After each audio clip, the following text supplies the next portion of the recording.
your introduction. મારું નામ doctor Gaurang Modi છે. હું કેન્સર સ્પેશિયાલિસ્ટ ઓન્કોવિન કેન્સર સેન્ટર અમદાવાદથી. તો સર આજે જે ઇવેન્ટ રાખી છે ઓન્કો વિઝિટ કેન્સલેશન માટે એ કયા મુદ્દા માટે રાખ્યું છે? બેઝિકલી ધ કન્સેપ્ટ એવો છે કે જે હેડ એન્ડ નેક કેન્સર એટલે કે મોઢા અને ગળાનું જે કેન્સર છે એ ઇન્ડિયા એક વર્લ્ડનું કેપિટલ છે.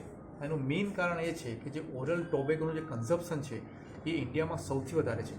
અને ઇવન ગુજરાતમાં જે અમે ડે ટુ ડે કેસીસ જોઈ રહ્યા છીએ એ સોર્ટ ઓફ તમે એવું કહી શકો કે મોસ્ટ કોમન એટલે હાઈએસ્ટ પ્રમાણ કહી શકાય ગુજરાતમાં. અને આપણને ખ્યાલ છે કે સૌરાષ્ટ્રમાં પણ એનું પ્રમાણ સૌથી વધારે છે. હવે આ કેન્સરનું પ્રમાણ સૌથી વધારે હોય તો એની અવેરનેસ જે કોમન પોપ્યુલેશનમાં આવે એના માટે આ એક આખો પ્રોગ્રામ રાખ્યો છે, જેમાં પેશન્ટ અને એની સાથે જે રિલેટિવ છે એમને કેન્સરના અર્લી સાઇન સિમ્ટોમ્સ એ ઓળખે, એ જાતે ચેક કરે અને અમને અમારો સંપર્ક કરે.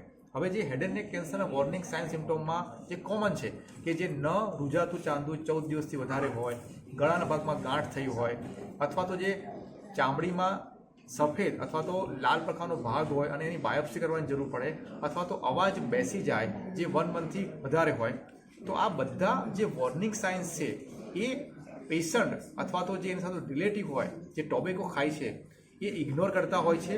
અને એને કારણે અત્યારે ઇન્ડિયામાં તમે જુઓ તો 3માંથી 2 પેશન્ટો જે હેડ એન્ડ નેક કેન્સરના આવે છે એ એડવાન્સ સ્ટેજના આવે છે, જેને કારણે સર્વાઈવલ જે ઓવરઓલ કેન્સરનો હોય ઘટી જાય છે. અને જે કેન્સર એટલે કેન્સર એ જે મિથ છે એ માન્યતાને પ્રબળતા મળે છે. અને જો આ કેન્સર અર્લી સ્ટેજમાં આવે તો અમે જોયું છે એ પ્રમાણે 90% કેસીસ ક્યોર થઈ જાય છે.